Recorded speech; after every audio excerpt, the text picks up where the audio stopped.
আজ করব এই সেটটা। এটার একটা অলরেডি ভিডিও আমার পেজে আপলোড রয়েছে। ডিজাইনটা তোমরা অনেকেই পছন্দ করেছো, তো আজকে এটার কালার টিউটোরিয়ালটা থাকছে।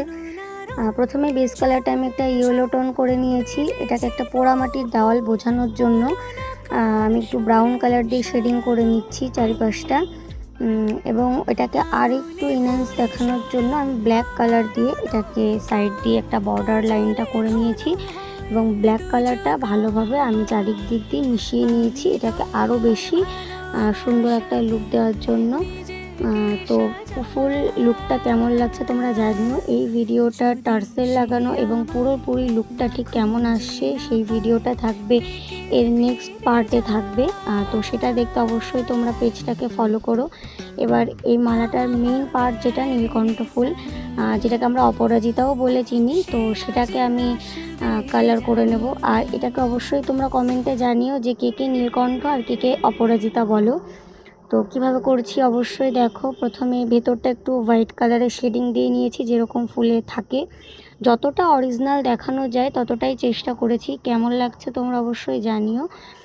তো দুটো ফুলেই আমি সাদার কাজ যেটা আছে সেটা আমি দিয়ে নিচ্ছি। ব্লুটা, ডিপ ব্লুটা সাইডে যেরকম থাকে সেরকমভাবেই ভালো করে লাগিয়ে নিচ্ছি এবং হোয়াইট কালার দিয়ে খুব ভালো করে শেডিং করে নিচ্ছি।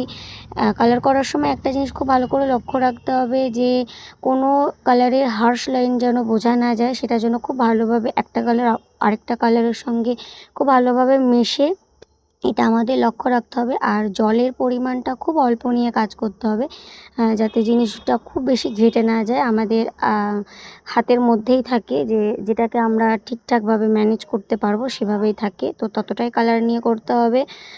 তোমরা ভালো করেই দেখছো আমি কোনোটাতে খুব বেশি জল ইউজ করছি না, একদমই বটল থেকে কালার নিয়ে আমি ইউজ করছি।